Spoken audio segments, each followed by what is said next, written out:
إن الحمد لله نحمده ونستعينه ونؤمن به ونتوكل عليه نعوذ بالله من شرور أنفسنا ومن سيئات أعمالنا من يهده الله فلا مضل له ومن يضلل فلا هادي له وأشهد أن لا إله إلا الله وحده لا شريك له وأشهد أن محمدا عبده ورسوله اللهم صل وسلم وبارك وانعم على عبدك ورسولك ونبيك محمد وعلى آله وأصحابه أجمعين يا أيها الذين آمنوا اتقوا الله حق تقاته ولا تموتن إلا وأنتم مسلمون يا أيها الناس اتقوا ربكم الذي خلقكم من نفس واحدة وخلق منها زوجها وبث منهما رجالا كثيرا ونساء اتقوا الله الذي تساءلون به والأرحام إن الله كان عليكم رقيبا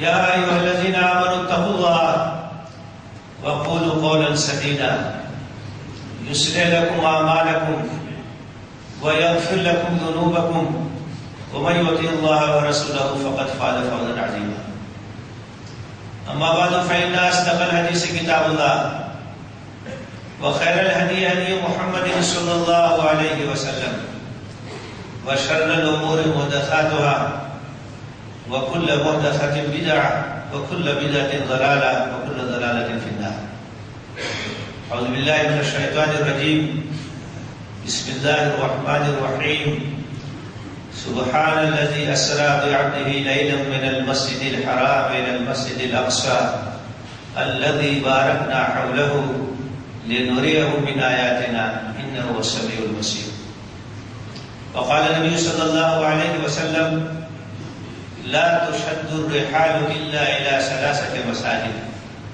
مسجدي هذا والمسجد الحرام والمسجد الأقصى حاضرین محترم، رمضان کا مبارک مہینہ ہے اور بہت تیزی کے ساتھ گزر رہا ہے۔ ادھر آپ نے دیکھا ہے، سنا ہے، اخبارات اور دیگر ذرائع سے آپ کو مسلسل اطلاع مل رہی ہے کہ غزہ میں بے گناہ فلسطینی بھائیوں پر مسلسل جارحیت کا سلسلہ جاری ہے۔ 2 ہفتے سے ان کے اوپر فضائی، زمینی، بحری، ہر طرف سے حملہ ہو رہا ہے۔ کتنے لوگ ہیں جو شہید ہو گئے، بچوں اور عورتوں کو بھی نشانہ بنایا جا رہا ہے۔ کتنے لوگ ہیں جو زخمی ہو گئے، سینکڑوں مکانات تباہ ہو گئے، اسپتال اور اسکول کو بھی نہیں چھوڑا جا رہا ہے۔ اور یہ جارحیت، یہ ظلم اور یہ زیادتی دنیا کی آنکھوں کے سامنے ہو رہی ہے، لیکن کوئی بولنے والا نہیں، اس کے خلاف کوئی مؤثر آواز اٹھانے والا نہیں۔ اب اس طرح کی بھی اطلاعات ملی ہے کہ شاید زمینی حملہ بھی شروع ہو گیا اور زیادہ تباہی اور بربادی ہوگی۔ میرے بھائیوں، میرے بزرگوں، اسلام کی تعلیم یہ ہے کہ مسلمان آپس میں بھائی بھائی، ہمارے درمیان ایک عقیدہ ہے، ایک رشتہ ہے جو ہمیں جوڑتا ہے۔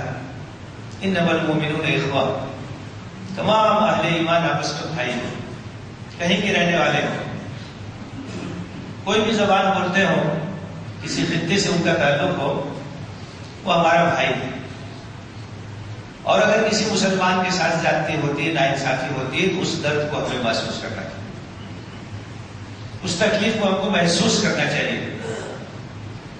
المسلم اخو المسلم لا يظلمه ولا يسلمه ولا يخذله ولا يهجره. آپ نے فرمایا کہ مسلمان مسلمان کا بھائی ہے، وہ ظلم نہیں کرتا اپنے بھائی پر، اس کو بے یار و مددگار بھی نہیں چھوڑتا، اس کی تحقیر بھی نہیں کرتا ہے، بلکہ اس کے ساتھ کھڑا ہوتا ہے، اس کے ساتھ اسے کھڑا ہونا چاہیے. آپ نے کہا المؤمن للمؤمن کالبنیان یشد بعضه بعضا وشبک بین اصابعہ. کہا کہ مسلمان مسلمان کے لیے ایک دیوار کی طرح ہے جس کے اجزاء ایک دوسرے کو طاقت پہنچاتے ہیں. پھر آپ نے اپنے ہاتھ کی انگلیوں کو ایک دوسرے میں پیوست کیا کہ اس طرح سے ان کو مضبوط ایک صف کی طرح ہونا چاہیے. آپ نے مثال دی کہ مسلمانوں کی باہمی محبت اور اخوت کی مثال ایسے ہی کہ جیسے انسان کا ایک جسم ہوتا ہے، اور جسم کے کسی حصے کو اگر تکلیف پہنچے تو اس کے درد میں پورا جسم شریک ہوتا ہے. پیر میں اگر چوٹ لگے گی تو آنکھ سے نیند غائب ہو جائے گی، پورا جسم بخار میں مبتلا ہوگا. تو کہیں بھی اگر زیادتی ہوتی ہے، ناانصافی ہوتی ہے، اس درد کو ہمیں محسوس کرنا چاہیے اور ان کے لیے دعا کرنی چاہیے. جو کچھ ہمارے بس میں ہے وہ ہمیں کرنا چاہیے. یہ ایمانی اخوت کا تقاضا ہے، محبت کا تقاضا ہے. یہ ایک مسلمان کا مسلمان کے اوپر حق ہے. میرے بھائیوں، فلسطین کا مسئلہ یہ صرف فلسطینیوں کا مسئلہ نہیں ہے. فلسطین کا مسئلہ یہ سارے عالم کے مسلمانوں کا مسئلہ ہے.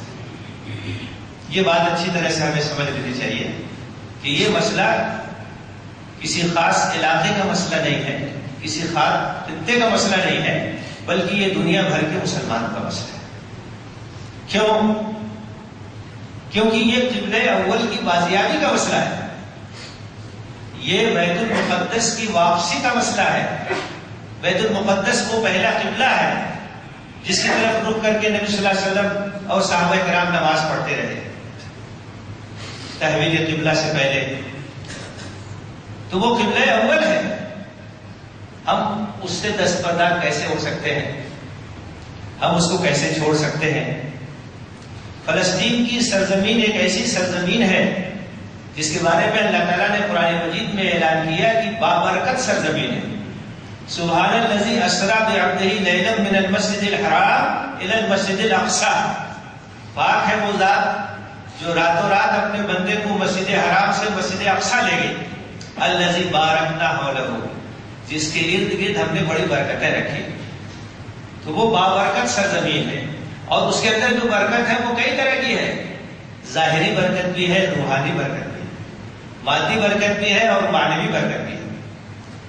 بڑی سرسبز اور شاداب زمین ہے، وہ بہت زرخیز سرزمین ہے. وہ پوری فلسطین کی سرزمین، اور خاص طور سے مدینہ القدس جو ہے وہ فلسطین میں سب سے زیادہ سرسبز ہے، شاداب ہے، چشمے ہیں. اللہ تعالیٰ نے بہت سی برکتیں وہاں دی. اور روحانی لحاظ سے آپ دیکھیں تو انبیاء کی سرزمین، کتنے انبیاء وہاں آئے. حضرت ابراہیم علیہ السلام بھی وہاں رہے، حضرت لوط علیہ السلام بھی وہاں رہے، حضرت داؤد اور حضرت سلیمان، پورا ایک سلسلہ ہے. تو وہ انبیاء کی سرزمین ہے جہاں انہوں نے کام کیا دعوت کا. وہاں ان کی قبریں ہیں، اور احادیث کے مطابق وہ سرزمین وہ ہے جو حشر کی سرزمین ہوگی. لوگوں کو دوبارہ اٹھایا جائے گا جس سرزمین پر، وہ فلسطین اور شام کی سرزمین. تو ایسی سرزمین ہے جو کئی لحاظ سے تمام مسلمانوں کے لیے اہمیت رکھتی ہے. ہم اس کو کبھی نظر انداز نہیں کر سکتے، ہم اس کو کبھی چھوڑ نہیں سکتے، ہم اس سے کبھی دستبردار نہیں ہو سکتے. اور آپ جانتے ہیں کہ اسراء اور معراج کا جب واقعہ ہوا، نبی صلی اللہ علیہ وسلم کو مکہ مکرمہ سے بیت المقدس لے جایا گیا. اس کے بعد وہاں سے پھر آپ کی آسمان کی طرف آپ کا سفر ہوا. اسی بیت المقدس میں آپ نے تمام انبیاء کی امامت فرمائی، اور تمام انبیاء نے آپ کے پیچھے نماز پڑھی. یہ اس بات کی علامت تھی کہ جتنی مقدسات ہیں، انبیاء کی جتنی وراثتیں ہیں، اب اس کی وراثت نبی صلی اللہ علیہ وسلم کی طرف منتقل ہو رہی ہے اور آپ کے بعد آپ کی امت کی طرف منتقل ہو رہی ہے۔ اس کی حفاظت کرنا ہماری ذمہ داری ہے، ہم اس کے پاسبان ہیں اور ہم اس کے امین ہیں۔ نبی صلی اللہ علیہ وسلم نے فرمایا ہے کہ دنیا میں 3 مسجدیں ایسی ہیں جس کے سفر کی نیت کر کے آدمی سفر کر سکتا، وہاں جا سکتا ہے عبادت کے لیے۔ لا تشد الرحال الا الى 3 مساجد، 3 مسجدیں ایسے ہیں جن کے لیے شد رحال اور قصد سفر کیا جا سکتا ہے۔ آپ نے کہا ایک تو میری مسجد مسجد نبوی ہے، دوسری مسجد حرام جو مکہ مکرمہ میں ہے، اور تیسری مسجد بیت المقدس ہے۔ تو یہ ان 3 مسجدوں میں سے، اور بہت پرانی اس کی تاریخ ہے۔ اللہ کے رسول نے فرمایا کہ سب سے پہلا گھر جو اس سرزمین پر اللہ کی عبادت کے لیے تعمیر کیا گیا وہ بیت اللہ ہے، مکہ مکرمہ میں۔ اس کے بعد بیت المقدس کی تعمیر ہوئی۔ لوگوں نے پوچھا دونوں میں کتنا فاصلہ؟ آپ نے کہا 40 عام، 40 سال۔ تاریخی مسجد ہے، خانہ کعبہ کے بعد اس کی تعمیر ہوئی ہے، اور اللہ کے رسول صلی اللہ علیہ وسلم نے فرمایا کہ مسجد حرام مکہ مکرمہ میں ایک نماز کا ثواب 1,00,000 نماز کے برابر ہے۔ اور آپ نے کہا کہ میری مسجد مسجد نبوی میں ایک نماز کا ثواب 1,000 نماز کے برابر ہے، اور بیت المقدس میں ایک نماز کا ثواب 500 نماز کے برابر ہے۔ تو ان 3 مساجد میں سے ایک مسجد ہے جس کی ایک اہمیت ہے، جس کی فضیلت ہے، ہم اس کو کیسے نظر انداز کر سکتے ہیں؟ قبلہ اولا، انبیاء کا محبت رہا ہے، فرشتوں کا مرکز رہا ہے، وہ سرزمین اسلامی لحاظ سے بہت زیادہ اہمیت رکھتی ہے۔ اس لیے آپ دیکھیے نبی صلی اللہ علیہ وسلم کے زمانے ہی میں وہاں غزوات کا سلسلہ شروع ہو گیا تھا۔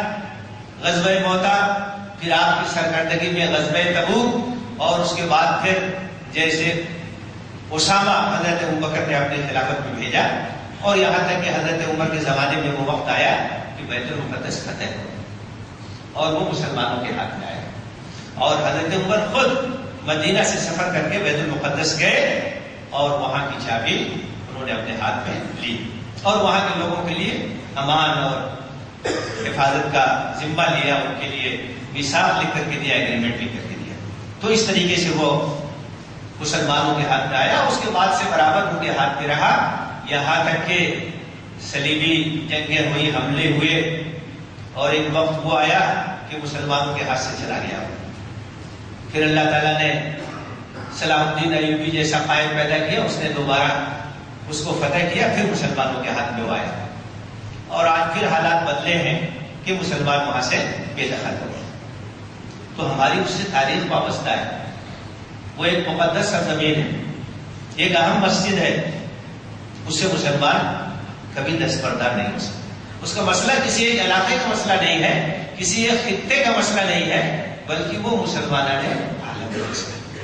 آپ جانتے ہیں، تاریخ اٹھا کر کے پڑھیے، یہود نے جن کی پوری تاریخ ہی عہد شکنی کی تاریخ ہے، اللہ سے کیے ہوئے وعدوں کو توڑنے کی تاریخ ہے، قرآن میں بہت تفصیل کے ساتھ ان کا ذکر کیا گیا ہے کہ اللہ تعالیٰ نے کتنا ان کو نوازا تھا، کتنے انبیاء آئے ان کے درمیان، بادشاہت اللہ تعالیٰ نے دی ان کو، طرح طرح کی نعمتیں دی، لیکن ناشکری کرتے رہے، عہد شکنی کرتے رہے، اللہ سے کیے وعدوں کو توڑتے رہے۔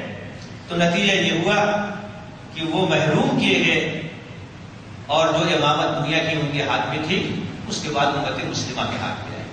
نبی صلی اللہ علیہ وسلم کی بعثت ہوئی، آپ کی امت تیار ہوئی، اور پورے دنیا کی رہنمائی اور پورے دنیا میں خیر کا کام امت مسلمہ کے ذمہ آپ کی جانشینی میں اور آپ کی خلافت میں آیا۔ تو یہود ہمیشہ سے سازش کرتے رہے مسلمانوں کے خلاف، اس سرزمین کو حاصل کرنے کے لیے۔ خلافت عثمانیہ کے آخری زمانے میں جب یہ خلافت بہت کمزور ہو گئی تھی اور مالی مشکلات کا بھی شکار تھی، یہود کے پاس مال بھی بہت تھا، دولت بھی بہت تھی، ذرائع بھی بہت تھے، انہوں نے خلیفہ عبد الحمید کو پیشکش کی کہ اگر سرزمین فلسطین پر ہم کو کچھ حصہ دے دیں، کچھ زمین دے دیں، تو اس کے معاوضے میں ہم بہت بڑی مالی مدد کریں گے خلافت، جتنے قرضے ہیں خلافت عثمانیہ کے اوپر ان تمام قرضوں کو ادا کریں گے۔ لیکن وہ خلیفہ ربانی وہ صاحب ایمان خلیفہ، اس نے کہا کہ یہ سرزمین اللہ کی سرزمین ہے، میں امین کی حیثیت سے ہوں، میں ایک بالشت زمین بھی نہیں دے سکتا۔ ایک ایمانی جواب تھا، ایمان افروز جواب تھا۔ انہوں نے کہا کہ یہ میری ملکیت نہیں ہے، یہ تمام مسلمانوں کی ملکیت، یہ اللہ کی امانت ہے، میں ایک امین کی حیثیت سے ہوں، پاسبان کی حیثیت سے ہوں، ایک بالشت زمین بھی میں نہیں دے سکتا، چاہے کتنی قیمت اس کی کیوں نہ دی جائے۔ تو اس کے بعد خلافت کے خلاف سازش شروع ہو گئی کہ جب تک یہ خلافت رہے گی، فلسطین کو حاصل کرنے کا ہمارا منصوبہ کامیاب نہیں ہوگا۔ تو اندر ہی سے بہت سے لوگوں کو اٹھایا گیا، اور پھر یہاں تک کہ وہ وقت آیا کہ 1924 میں جو خلافت تھی، جو مسلمانوں کی آخری طاقت تھی، وہ خود مسلمانوں کے ہاتھوں ختم ہو گئی، اور مسلمان انتشار کا شکار ہو گئے۔ پھر ان کے علاقے بانٹ لیے گئے، جس کے حصے میں جو آیا اس نے لے لیا، اور اس طریقے سے مسلمانوں کی شوکت اور مسلمانوں کی طاقت ختم ہوئی، اور اس کے بعد یہود کو اپنے منصوبوں کو آگے بڑھانے میں مدد ملی۔ فلسطین کا علاقہ برطانیہ کے زیر کنٹرول آیا، اور آپ کو یہ معلوم ہونا چاہیے کہ مسلمانوں کے علاقے کے وسط میں، مسلمانوں کے سینے میں اسرائیل کی شکل میں جو خنجر اتارا گیا ہے، اس میں بہت بڑا ہاتھ برطانیہ کا ہے۔ برطانیہ نے تمام اسکیموں کو آگے بڑھایا، یہود کو وہاں طاقت حاصل کرنے کا موقع دیا، اور اس کے بعد پھر آگے چل کر کے اقوام متحدہ کو بھی استعمال کیا گیا، اور یہود کو باقاعدہ وہاں اپنی حکومت اور اسرائیلی نام کی سلطنت قائم کرنے کا موقع فراہم کر دیا گیا۔ دنیا کی بڑی طاقتوں نے ان کا ساتھ دیا، مسلمانوں نے شروع سے جہاد کیا اس کے خلاف۔ جب سے ان کی سازشیں شروع ہوئی، اس وقت سے مسلمانوں نے جہاد کیا، مزاحمت کی، اس کو حاصل کرنے کی کوشش کرتے رہے، سن 47 سے پہلے بھی اور اس کے بعد بھی، اور آج تک وہ سلسلہ جاری ہے۔ وہ جہاد کا سلسلہ آج تک جاری ہے۔ آج بھی جو کچھ ہو رہا ہے، غزہ کے لوگ جو بہادری کا مظاہرہ کر رہے ہیں، غزہ کے لوگ جس جرات کا مظاہرہ کر رہے ہیں، وہ ناقابل مثال ہے۔ آپ ذرا سوچیں، ان کے پاس ہتھیار نہیں ہے، ان کے پاس ساز و سامان نہیں ہے۔ اسرائیل کے پاس طاقت ہے، جدید ٹیکنالوجی ہے، فضائیہ ہے، بحریہ ہے، بری فوج، سب کچھ اس کے پاس ہے، لیکن غزہ کے لوگوں کے پاس کیا چیز ہے؟ ایمان کی طاقت۔ ان کا بھروسہ اللہ کے اوپر ہے۔ مومن ہو تو بے دیر بھی لڑتا ہے سپاہی۔ انہوں نے جو اپنی تحریک شروع کی، حالیہ جو انتفاضہ کی تحریک ہے، آپ جانتے ہیں کہ پتھروں کے ذریعے سے انہوں نے مقابلہ کیا، پتھر پھینکا دشمنوں کے اوپر، اور آج ڈٹے ہوئے، بمباری ہو رہی، راکٹ داغے جا رہے ہیں، شہداء کی لاشیں گر رہی ہیں، مکانات تباہ ہو رہے ہیں، لیکن وہ ڈٹے ہوئے۔ آپ ذرا دیکھیے، مناظر آتے ہیں سوشل میڈیا پہ، دیکھیے آپ، مائیں اپنے نوجوان بچوں کی لاشوں کو رخصت کر رہی ہیں، لیکن ان کی زبان پر شکایت کا لفظ نہیں ہے۔ میرا بیٹا اللہ کے راستے میں کام آ گیا، میرے اور بھی بیٹے اللہ کے راستے میں کام آئے۔ بچہ بچہ اس کے اندر ایک جذبہ ہے اپنی سرزمین کو واپس لینے کا، قبلہ اول کی بازیابی کا۔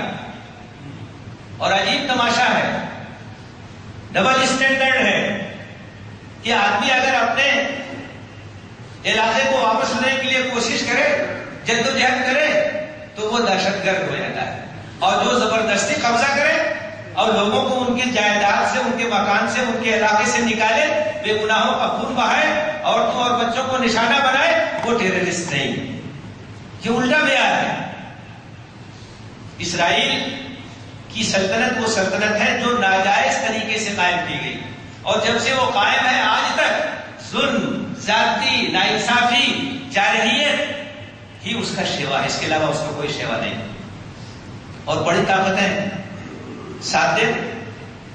فلسطینی، آپ کو معلوم ہونا چاہیے، تقریباً 7-8 ملین کی تعداد ان کی، آدھے بیچارے تو فلسطین سے باہر پناہ لینے پہ مجبور ہوئے، اور آدھے وہاں ہیں۔ ان کی جو حالت آپ دیکھ رہے ہیں کہ کس طریقے سے رود و شب کو بسر کر رہے ہیں۔ جو اہل سرزمین تھے وہ اپنی ہی سرزمین میں اجنبی ہو گئے، اور غاصب اور جارح وہاں قابض ہو گیا، اور ظلم اور زیادتی اور ناانصافی کی تمام شکلیں ہیں جو اسے اختیار کر رہا ہے۔ حقوق انسانی کی تنظیمیں کہاں ہیں؟ انسانی حقوق کی بات کرنے والے کہاں ہیں؟ انسانی حقوق کا احترام کرنے والے کہاں ہیں؟ کسی جنگ میں عورتوں اور بچوں کو نشانہ بنانے کا کوئی قانون اس کی اجازت دیتا ہے، اس کو روا رکھتا ہے؟ اسپتالوں کو نشانہ بنایا جائے، اسکولوں کو نشانہ بنایا جائے، طبی امداد پہنچنے کا موقع نہ فراہم کیا جائے، زخمیوں کے علاج کے لیے رکاوٹیں پیدا کی جائیں، ایسا کہیں ہوا ہے دنیا میں؟ لیکن یہ سب ہو رہا۔ میرے بھائیوں، میرے بزرگوں، حالات کا تقاضا یہ ہے کہ دنیا کے مسلمان فلسطینیوں کے ساتھ کھڑے ہوں۔ فلسطین کے لوگ، غزہ کے لوگ صرف اپنی لڑائی نہیں لڑ رہے ہیں، وہ ساری دنیا کے مسلمانوں کی لڑائی لڑ رہے ہیں۔ وہ لڑائی قبلہ اول کی لڑائی ہے، وہ لڑائی ثالث الحرمین کی لڑائی ہے، وہ لڑائی سرزمین انبیاء کی لڑائی ہے، وہ وراثت ہے جو نبی صلی اللہ علیہ وسلم کے ہاتھ میں آئی تھی۔ حضرت عمر کے زمانے میں وہ علاقہ فتح ہوا تھا، بعد میں صلاح الدین ایوبی نے اسے دوبارہ حاصل کیا۔ آج پھر ضرورت اس بات کی ہے کہ دنیا کے مسلمان اسے اپنا مسئلہ سمجھیں۔ آپ ذرا سوچئے کہ دنیا بھر کے یہودی اسرائیل کے لیے اکٹھا ہے، اپنے مال سے، اپنے جان سے، اپنے اثر سے، اپنے رسوخ سے، اپنے کاروبار سے، جو کچھ ہے ان کے پاس سب اسرائیل کے انہوں نے لگا دیا۔ ناجائز طریقے سے وہاں انہوں نے ایک حکومت بنائی، چلا رہے ہیں، اس کو طاقت پہنچا رہے ہیں۔ مسلمان کیوں اکٹھا نہیں؟ مسلمان کیوں متحد نہیں؟ فلسطین کا مسئلہ، اس کا حل یہی ہے کہ سارے عالم کے مسلمان اسے اپنا مسئلہ سمجھیں۔ وہ ہم سب کا مسئلہ ہے، دنیا کے کسی خطے میں ہم رہتے ہوں، اور اس مسئلے کو حل کرنے کے لیے ہم سب کو کوشش کرنی ہے۔ یہ بات ہمارے ذہن میں بالکل واضح رہنی چاہیے۔ یہ ایک دینی مسئلہ ہے، یہ کسی سرزمین کا مسئلہ نہیں ہے، کسی علاقے کا مسئلہ نہیں ہے، کسی خطے کا مسئلہ نہیں ہے، کوئی معاشی مسئلہ نہیں ہے۔ یہ مسئلہ سراسر ایک دینی مسئلہ ہے جس کا تعلق ہمارے ایمان سے ہے، ہمارے عقیدے سے ہے، ہمارے دین سے ہے۔ یہ قبلہ اول کی بازیابی کا مسئلہ ہے، بیت المقدس کو آزاد کرنے کا مسئلہ ہے۔ تو یہ اس کی شرعی اور اس کی دینی حیثیت ہمارے ذہن میں بالکل واضح رہنی چاہیے، اور دنیا بھر کے مسلمانوں کو اس مسئلے کو اپنا مسئلہ سمجھنا چاہیے، اور اس کے بارے میں لوگوں کے درمیان بیداری پیدا کرنی چاہیے، بتانا چاہیے، ہمیں اپنے بچوں کو بتانا چاہیے، اپنے اہل خانہ کو بتانا چاہیے، نئی نسل کو بتانا چاہیے کہ مسئلہ فلسطین کیا ہے، اور مسئلہ فلسطین کی اہمیت کیا ہے، اس کی نزاکت کیا ہے۔ اس لیے کہ جب تک مسئلے سے واقفیت نہیں ہو، اس سے تعلق کیسے ہوگا، جذباتی لگاؤ کیسے ہوگا، قلبی تعلق کیسے ہوگا۔ بہت سے ہمارے نوجوان جانتے نہیں کہ مسئلہ فلسطین کیا ہے، قبلہ اول کی اہمیت کیا ہے، اس کی تاریخ کیا ہے۔ تو ہمیں اس مسئلے کی دینی اور شرعی حیثیت لوگوں کے ذہن میں بیٹھانی چاہیے، کو بتانا چاہیے کہ اس مسئلے کی اہمیت کیا ہے اور اس کی حیثیت کیا ہے۔ دوسری بات یہ کہ ہم جو کچھ کر سکتے ہو اپنے بھائیوں کی مدد کے لیے ہمیں کرنا چاہیے۔ کتنے لوگ شہید ہو گئے، ان کے خاندانوں کی کفالت کا مسئلہ ہے، ان کے بچوں کی کفالت کا مسئلہ ہے، ان کے اسکول تباہ ہو گئے، ان کے اسپتال تباہ ہو گئے، اس کی تعمیر نو کا مسئلہ ہے۔ ہماری اور آپ کی ذمہ داری ہے کہ جو کچھ ہو سکے ہم اپنے بھائیوں کی مدد کے لیے اللہ کے راستے میں نکالیں، خرچ کریں، جو بھی ہماری حیثیت ہے، جو بھی ہماری طاقت ہے، مسئلہ فلسطین کے لیے، فلسطینیوں کی مدد کے لیے، اہل غزہ کی مدد کے لیے ہمیں ایک دوسرے سے آگے بڑھنے کی کوشش کرنی چاہیے۔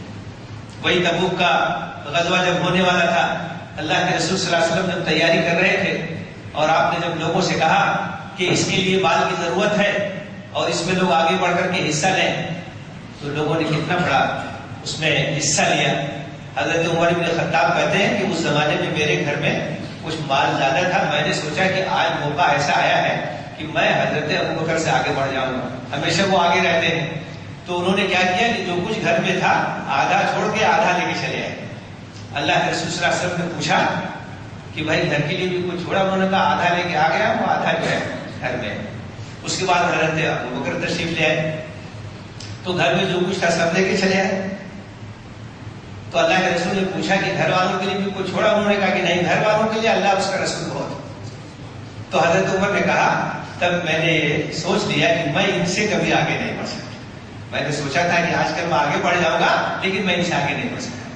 لیکن آپ دیکھیے کہ اگر کسی کے پاس نہیں تھا تو اس نے کیا کیا. ایک صحابی تھے جن کے پاس کچھ نہیں تھا تو انہوں نے رات بھر ایک یہودی کے یہاں مزدوری کی, اس کے باغ میں پانی چلایا, سینچائی کا کام کیا, اور صبح میں مزدوری میں جو کھجور ملی وہ لے کر کے حاضر ہو کہ میرے پاس تو کچھ نہیں تھا, میں نے محنت کی ہے, جو کچھ ملا لے کر آ گیا. اللہ کے رسول نے پڑھ کر کے استقبال کیا, جو ڈھیر تھا اس کے اوپر رکھ دیا, کیونکہ اللہ تعالیٰ کے یہاں جو اہمیت ہوتی ہے وہ خلوص کی ہوتی ہے, وہ نیت کی ہوتی ہے, جذبے کی ہوتی ہے, اخلاص کی ہوتی ہے, مقدار کی نہیں ہوتی ہے. حدیث میں ہے کہ ایک درہم 1,00,000 درہم سے بھاری ہو سکتا ہے, جو اخلاص کے ساتھ نکالا گیا, اللہ کے لیے نکالا گیا, اس کی قدر و قیمت اللہ تعالیٰ کے موقع. مدد کیجیے, دل کھول کر کے حصہ لیجیے, اہل غزہ کے لیے, اہل فلسطین کے لیے, تحریک بازیابی بیت المقدس کے لیے, جس سے جو ہو سکتا ہے اس کو دل کھول کر کے حصہ لینا چاہیے.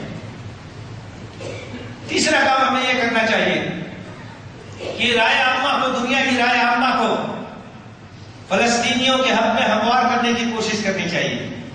جس کے پاس جو طاقت ہے, آپ کے پاس خطابت کی طاقت ہے, آپ خطابت کے ذریعے سے, آپ کے پاس قلم کی طاقت ہے, آپ قلم کے ذریعے سے میڈیا کا استعمال کیجیے, سوشل نیٹ ورکنگ کا استعمال کیجیے, دنیا کے سامنے اجاگر کیجیے کہ اسرائیل کتنی جارحیت کے ساتھ بے گناہوں کا خون وہاں بہا رہا ہے, کیا ہو رہا ہے سرزمین پر. دنیا کے سامنے اسے لانے کی ذمہ داری ہماری اور آپ کی. بہت سے ایسے بھی میڈیا کے لوگ ہیں جو مسلمان نہیں ہیں لیکن انصاف پسند ہے, وہ اسرائیل کی جارحیت کو اجاگر کر رہے ہیں, دنیا کے سامنے لا رہے ہیں. ہماری اور آپ کی ذمہ داری جو کچھ جس سے بن سکتا ہو, آپ دنیا کے سامنے اسرائیل کی حقیقت کو واضح کیجیے. جو لوگ اسرائیل کی مدد کر رہے ہیں ان کے چہرے کو بھی بے نقاب کیجیے, دنیا کے سامنے لائیے. ظلم اور زیادتی اور ناانصافی, سفاکیت اور بربریت اور جاہلیت, یہ تمام الفاظ ہلکے ہو گئے. آپ دیکھیے جو لاشیں آ رہی ہیں, ان کی جو تصویریں آ رہی ہیں, جو منظر آ رہا ہے, آدمی دیکھ نہیں سکتا ہے.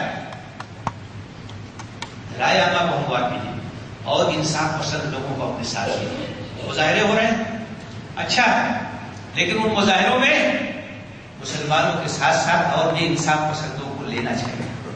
انسانیت کا مسئلہ ہے, صرف مسلمانوں کا مسئلہ نہیں, انصاف کا مسئلہ ہے, انسانی حقوق کی بازیابی کا مسئلہ ہے, اس کے احترام کا مسئلہ ہے. سب لوگوں کو ساتھ دیجیے. تو رائے عامہ کو ہموار کرنے کی ہمیں کوشش کرنی چاہیے. اور اس کے ساتھ ساتھ ایک بہت بڑا ہتھیار جو ہمارے اور آپ کے پاس ہے, اس ہتھیار کا استعمال کرنا چاہیے. وہ ہتھیار دعا کا ہتھیار ہے. الدعاء سلاح المومن, دعا مومن کا ہتھیار ہے, مومن کا اسلحہ ہے. اللہ تعالیٰ نے فرمایا ہے وقال ربکم ادعونی استجب لکم, تمہارے رب کا یہ کہنا ہے کہ مجھ سے مانگو میں تمہیں دوں گا, دعا کرو میں تمہاری دعا کو قبول کروں گا. وَإِذَا سَأَلَكَ عِبَادِي عَنِّي فَإِنِّي قَرِيبٌ, میرے بندے میرے بارے میں پوچھیں تو ان سے کہہ دو کہ میں ان سے بالکل قریب ہوں, پکارنے والے کی پکار کو سنتا ہوں, دعا کرنے والے کی دعا کو قبول کرتا ہوں.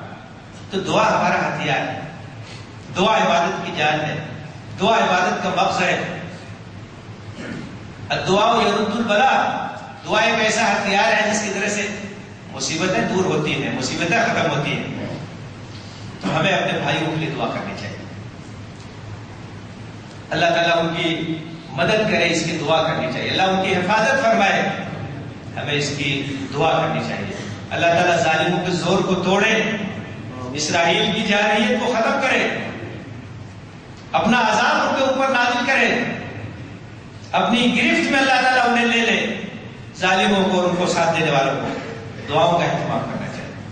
زیادہ سے زیادہ دعا کیجیے, مجمع میں بھی دعا کیجیے, تنہائیوں میں بھی دعا کیجیے, رات کے آخری پہر میں دعا کیجیے. جو دعا کی قبولیت کا وقت ہے, اپنے مظلوم بھائیوں کو اکیلے مت چھوڑیے, ان کے لیے دعائیں کیجیے. بہت بڑا ہتھیار ہے,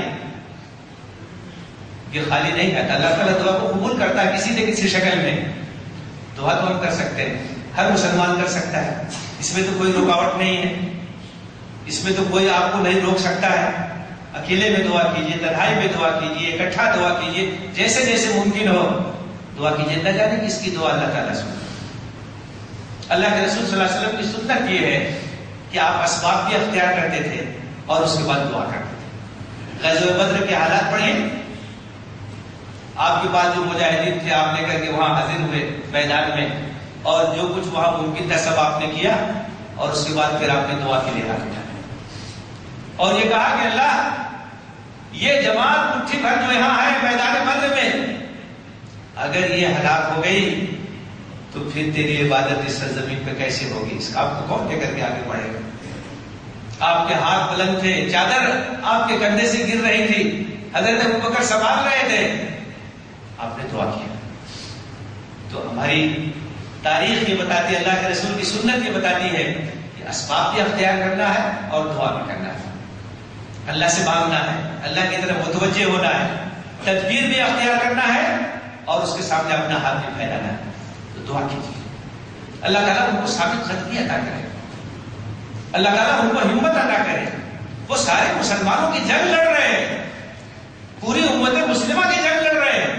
غزہ کے لوگ جو قربانی دے رہے ہیں وہ قربانی پوری امت کی طرف سے دے رہے ہیں، اور آپ ان کی جرأت کو سلام کیجیے، ان کی استقامت کو سلام کیجیے، داد دیجیے کہ اللہ تعالیٰ نے کیا ان کو ہمت دی ہے. ان کی عورتوں کو دیکھیے، ان کے بچوں کو دیکھیے، ان کے جذبات کو دیکھیے. لاشیں گر رہی ہیں، خون بہ رہا ہے، مکانات تباہ ہو رہے ہیں، لیکن ان کے پائے استقامت میں کوئی بھی کمی نہیں. اللہ نے کیسے ان کو ہمت دی ہے، اس کے لیے دعا کیجیے. اللہ کے رسول نے فرمایا تھا لا تزال طائفة من امتی یقاتلون على ابواب دمشق وما حولها وعلى ابواب بیت المقدس وما حولها لا يضرهم خذلان من خذلهم حتى تقوم الساعة ظاہرین علی الحق. آپ نے کہا تھا کہ میری امت کا ایک گروہ حق پر ہوگا، اللہ کے راستے میں جہاد کرے گا، دمشق اور اس کے آس پاس کے علاقے میں، بیت المقدس اور اس کے آس پاس کے علاقے میں لوگوں کی بے وفائی ان کو متاثر نہیں کر پائے گی. وہ حق پہ رہیں گے اور حق کے لیے قربانی دیں گے، حق کے لیے استقامت کا مظاہرہ کریں گے.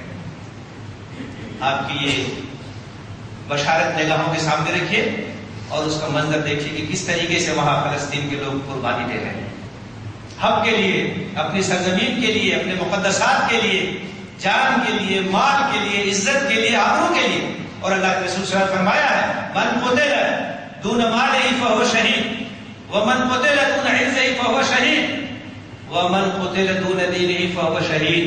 جو اپنے مال کی حفاظت کے لیے مارا جائے وہ شہید ہے، جو اپنے جان کی حفاظت کے لیے مارا جائے وہ شہید ہے، جو اپنے دین اور عقیدے کی حفاظت کے لیے مارا جائے شہید ہے. اب جانتے ہیں شہادت کا درجہ کیا ہے، شہادت کا مقام کیا ہے. فَلَا تَقُولُوا لِمَن يُقْتَلُ فِي سَبِيلِ اللَّهِ أَمْوَاتٌ بَلْ أَحْيَاءٌ وَلَكِن لَا تَشْعُرُونَ. اللہ کے راستے میں جو مارے جائیں ان کو مردہ مت کہو، وہ زندہ ہے، تم نہیں جانتے. شہادت کا درجہ بہت بڑا درجہ ہے اور شہید کا مقام بہت اونچا مقام ہے. آپ اندازہ کیجیے، اللہ کے رسول نے فرمایا کہ میری خواہش ہے کہ اللہ کے راستے میں مارا جاؤں، پھر زندہ کیا جاؤں، پھر مارا جاؤں، پھر زندہ کیا جاؤں، پھر مارا جاؤں، پھر زندہ. اور آپ نے یہ بھی فرمایا ہے کہ جنت میں جانے کے بعد کسی آدمی کی خواہش نہیں ہوگی کہ دوبارہ دنیا میں جائے سوائے شہید کے. شہید جب شہادت کا اجر دیکھے گا تو اس کی تمنا ہوگی کہ پھر موقع ملے تو پھر میں جاؤں اللہ کے راستے میں اپنی جان میں. شہادت کا مقام اور شہادت کا رتبہ اور شہادت کا درجہ بہت بلند ہے. ایک مومن کی آرزو یہ ہوتی ہے کہ وہ اللہ کے راستے میں اپنی جان کا نذرانہ پیش کرے. حضرت خبیب کو جب شہید کیا جا رہا تھا تو انہوں نے کیا کہا تھا؟ فَلَسْتُ بَالِهِنَّ أُقْتَلُ مُسْلِمًا عَلَىٰ أَيِّ شِقٍّ كَانَ فِي اللَّهِ مَسْلَيْهِ. اللہ کے راستے میں مارا جا رہا ہوں، مجھے کوئی پرواہ نہیں کہ کس کروڑ میں گرتا ہوں. یہ اللہ کے راستے میں میری جان جا رہی ہے، اللہ چاہے گا تو میرے جسم کے ٹکڑوں میں بھی برکت عطا فرمائے. تو شہادت کا درجہ بہت اونچا ہے اور شہید کا درجہ بہت اونچا ہے. آج شہادت کا جام نوش کر رہے ہیں ہمارے بھائی، عورتیں، بچے، نوجوان، بوڑھے، پوری امت کی طرف سے وہ قربانی دے رہے ہیں. ان کے لیے دعا کرنا ہے. اللہ تعالیٰ ان کو ہمت عطا فرمائے، اللہ تعالیٰ ان کو حوصلہ عطا فرمائے، اللہ تعالیٰ انہیں کامیاب کرے، اللہ ان کی صفوں میں اتحاد پیدا کرے، اللہ تعالیٰ دشمنوں کو ناکام کرے، اللہ تعالیٰ ہر طرح سے ان کی مدد کرے. تو یہ دعا ایک بہت بڑا ہتھیار ہے، اس ہتھیار کو استعمال کرنا ہے. اور اس کے ساتھ ساتھ ہمیں ایک کام کرنا چاہیے. دیکھیے آج کے زمانے میں معاشیات کی بہت زیادہ اہمیت ہے، اور مالی لحاظ سے تمام معاملات طے ہوتے ہیں اور لوگ فیصلے کرتے ہیں. ہمیں اس بات کی کوشش کرنی چاہیے، دنیا بھر کے مسلمانوں کو اور انصاف پسند لوگوں کو ساتھ لے کر کے کوشش کرنی چاہیے کہ ہم اسرائیل کو مالی لحاظ سے کمزور کریں، اس کی مصنوعات کا بائیکاٹ کریں، اس کی پروڈکٹ کا بائیکاٹ کریں. آپ ذرا سوچئے کہ ہم اگر اسرائیلی پروڈکٹ کی کوئی چیز استعمال کرتے ہیں تو ایک طریقے سے ہم اسرائیل کے ظلم اور زیادتی کو شریک ہوتے ہیں. وہ پیسہ وہاں استعمال ہوتا ہے، ہمارے بھائیوں کے خلاف استعمال ہوتا ہے، مظلوموں کے خلاف استعمال ہوتا ہے، بے گناہوں کے خلاف استعمال ہو سکتا ہے. طے کر لینا چاہیے. آپ سوچ لیجئے کہ معاشیات کے لحاظ سے پالیسیاں بنتی ہیں، سرکاریں بنتی ہیں، لوگ آتے ہیں اور جاتے ہیں.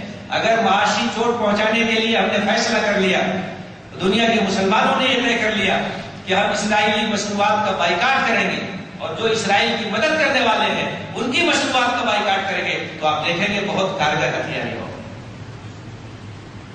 پھیلائیے اس بات کو، لوگوں کو تیار کیجیے کہ ہم اسرائیلی مصنوعات کو استعمال نہیں کریں گے، ہم ان کے پروڈکٹ نہیں خریدیں گے، معاشی بائیکاٹ کریں گے، معاشی لحاظ سے ان کو ٹھیس پہنچانے کی اور ان کو نقصان پہنچانے کی ہم کوشش کریں گے. یہ بھی ایک بہت بڑا ہتھیار ہے اور اس کا بھی استعمال ہونا چاہیے. اس کو بھی حکمت کے ساتھ ہمیں استعمال کرنے کی کوشش کرنی چاہیے. تو میرے بھائیوں، میرے بزرگوں، بہت سے ذرائع ہیں، ان ذرائع کو استعمال کر کے ہمیں اپنے بھائیوں کی مدد کرنی ہے. سب سے اہم بات یہ ہے کہ ہمیں اس بات کو یاد رکھنا ہے کہ یہ مسئلہ ہمارا مسئلہ ہے، یہ مسئلہ تمام مسلمانوں کا مسئلہ ہے، یہ صرف فلسطینیوں کا مسئلہ نہیں ہے. اور اس مسئلے کا حل اسی وقت ہوگا جب دنیا کے مسلمان اس کے لیے اکٹھا ہو جائیں، جب دنیا کے مسلمان اس کے لیے متحد ہو جائیں گے. جس طرح سے یہودی اسرائیل کے لیے متحد ہیں، اسی طرح سے مسلمانان عالم جس دن فلسطین کے لیے اکٹھا ہو جائیں گے، انشاءاللہ فلسطین کا مسئلہ حل ہو جائے گا اور قبلہ اول کی انشاءاللہ بازیابی ہو جائے گی، اور دوبارہ اسے ہمیں آباد کرنے کا اسی طرح موقع ملے گا جس طرح سے ہمارے اسلاف نے اس کو آباد کیا تھا. تو اس مسئلے کو اپنا مسئلہ سمجھنا ہے، اپنے بچوں کو سمجھانا ہے، اپنے نسل کو سمجھانا ہے، اور پھر اسرائیل کی جارحیت اور اس کے ظلم اور اس کی زیادتی اور ناانصافی کو دنیا کے سامنے بے نقاب کرنے کے لیے ہم سب کو مل کر کے کوشش کرنی ہے. میرے بھائی، اللہ کے رسول نے پیشین گوئی کی تھی اور آپ نے فرمایا تھا کہ ایک بہت بڑا معرکہ ہوگا قیامت سے پہلے، جس کو حدیث میں کہا جاتا ہے الملحمۃ الکبریٰ. بہت بڑا معرکہ ہوگا یہود اور مسلمانوں کے درمیان، اور اللہ تعالیٰ کی نصرت آئے گی، اللہ کی مدد آئے گی، اور یہودیوں کو بھاگنے کا موقع نہیں ملے گا. یہاں تک کہ آپ نے کہا کہ کسی درخت اور کسی چٹان کے پیچھے اگر کوئی یہودی چھپا ہوگا تو وہ درخت اور وہ چٹان پکار کے کہے گی کہ اے بندے مومن آؤ، یہاں اللہ کا دشمن چھپا ہوا ہے، اس کو مارو. ایسا لگتا ہے کہ وہ سیناریو بن رہا ہے، ایسا لگتا ہے کہ وہ منظر آنے والا ہے. ہمیں سے ہر شخص کی یہ خواہش ہونی چاہیے اسلام کے لیے، اللہ کے لیے، مظلوم بھائیوں کے لیے جان کا نذرانہ پیش کرنے کے لیے تیار ہے.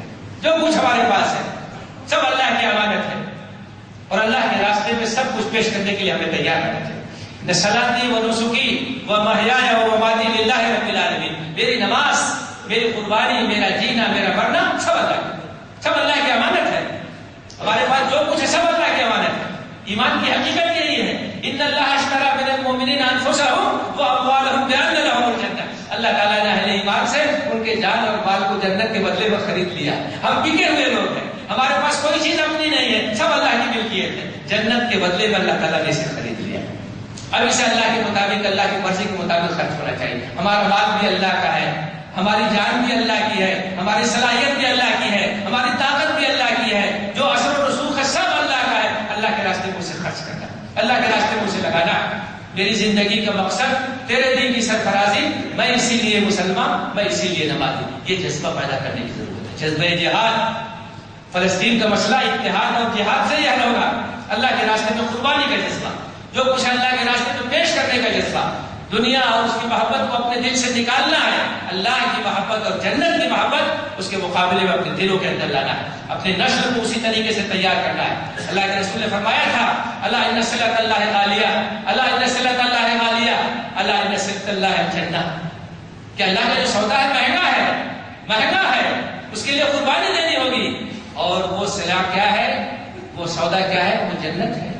جنت کو حاصل کرنے کے لیے سب کچھ قربان کر دیجئے۔ جنت اگر مل گئی، اللہ کی رضا مل گئی، تو آپ کی زندگی بن گئی، آپ ہمیشہ کے لیے کامیاب ہو گئے۔ اس جنت کے لیے اپنا سب کچھ قربان کرنے کے لیے ہمیں تیار ہونا، اس جذبے کو پیدا کرنا، دین کی بنیاد پر، ایمان کی بنیاد پر، عقیدے کی بنیاد پر، اخلاق کی بنیاد پر، کردار کی بنیاد پر ہمیں ایک بیداری کی تحریک لانی ہے، اپنے نسل کو اللہ سے اور اللہ کے رسول سے جوڑنا ہے، محبت پیدا کرنی ہے، آخرت کی فکر پیدا کرنی ہے، انشاءاللہ روز و شب بدلیں گے۔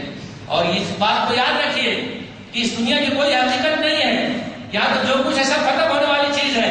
آج اگر وہ قربانی دے رہے ہیں تو کوئی یہ نہ سمجھے کہ کوئی گھاٹے کا سودا کر رہے ہیں، وہ اللہ کے راستے میں اپنی جان، اپنا مال، اپنا سب کچھ پیش کر رہے ہیں، وہ کامیاب ہیں، وہ کامران ہیں، وہ اللہ کے راستے میں اپنا سب کچھ پیش کر رہے ہیں۔ ہم میں سے بھی ہر شخص کو اپنا سب کچھ اللہ کے راستے میں پیش کرنے کے لیے تیار رہنا چاہیے، یہی کامیابی کا راستہ ہے، یہی کامرانی کا راستہ ہے۔ اللہ تعالیٰ ہمیں اس کی توفیق دے۔ رمضان کے جو باقی ایام ہیں ان ایام سے اللہ تعالیٰ ہمیں زیادہ سے زیادہ فائدہ اٹھانے کی توفیق دے۔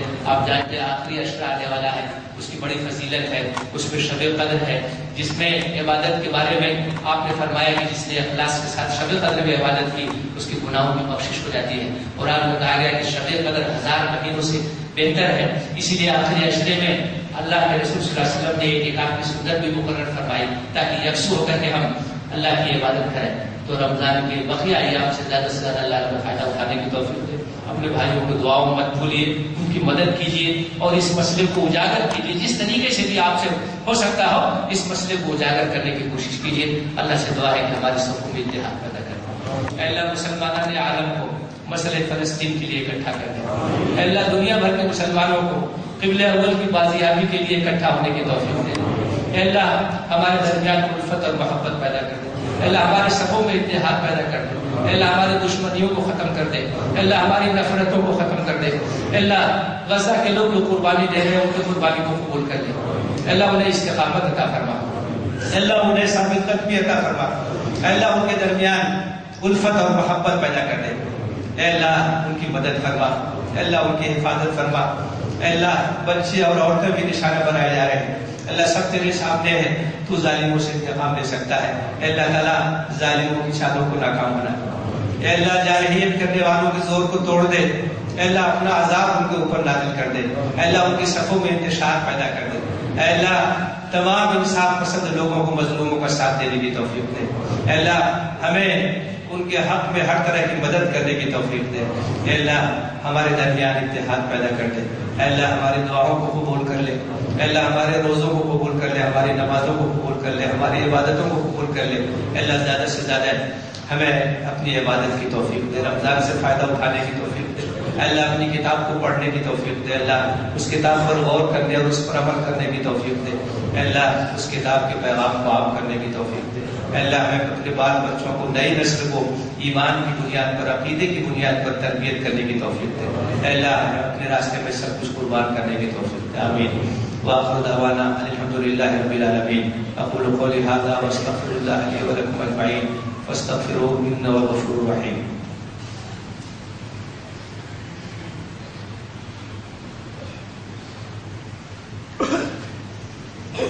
إن الحمد لله نحمده ونستعينه ونؤمن به ونتوكل عليه ونعوذ بالله من شرور أنفسنا ومن سيئات أعمالنا من يهده الله فلا مضل له ومن يضلل فلا هادي له وأشهد أن لا إله إلا الله وحده لا شريك له وأشهد أن محمدا عبده ورسوله أما بعد فأعوذ بالله من الشيطان الرجيم بسم الله الرحمن الرحيم إن الله وملائكته يصلون على النبي يا أيها الذين آمنوا صلوا عليه وسلموا تسليما اللهم صل على محمد وعلى آل محمد كما صليت على إبراهيم وعلى آل إبراهيم إنك حميد مجيد اللهم بارك على محمد وعلى آل محمد كما باركت على إبراهيم وعلى آل إبراهيم إنك حميد مجيد وصل على جميع الأنبياء والمرسلين وعلى سائر الصحابة والتابعين رضوان الله تعالى عليهم أجمعين. اللهم أعز الإسلام والمسلمين، اللهم أعز الإسلام والمسلمين وأذل الشرك والمشركين. اللهم انصر المسلمين في كل مكان، اللهم انصر المسلمين في كل مكان. اللهم انصر المجاهدين في سبيلك في غزة، اللهم انصر المجاهدين في سبيلك في سائر بلاد فلسطين. اللهم ألف بين قلوبهم، اللهم وحد بين صفوفهم، اللهم انصرهم على أعدائهم، اللهم أيدهم، اللهم احفظهم، اللهم أحدهم برعايتك فضلك يا رب الراحمين. يا حي يا قيوم برحمتك نستغيث، يا حي يا قيوم برحمتك نستغيث، يا حي يا قيوم برحمتك نستغيث. اللهم عليك باليهود، اللهم عليك باليهود، اللهم انزل عليهم بأسك الذي لا ترده عن القوم المجرمين. اللهم خذهم أخذ عزيز مقتدر، اللهم زلزل أقدامهم، اللهم شتت شملهم، اللهم فرق جمعهم، اللهم خذهم أخذ عزيز مقتدر. اللهم انصر المسلمين في كل مكان، اللهم أيد المسلمين في كل مكان. اللهم اغفر للمؤمنين والمؤمنات والمسلمين والمسلمات الأحياء منهم والأموات إنك سميع مجيب الدعوات. اللهم انصر من نصر دين محمد صلى الله عليه وسلم وجعلنا منه، واخذل من خذل دين محمد صلى الله عليه وسلم ولا تجعلنا منه. عباد الله رحمكم الله، إن الله يأمر بالعدل والإحسان وإيتاء ذي القربى وينهى عن الفحشاء والمنكر والبغي يعظكم لعلكم تذكرون. اذكروا الله يذكركم وادعوه يستجب لكم ولذكر الله أكبر.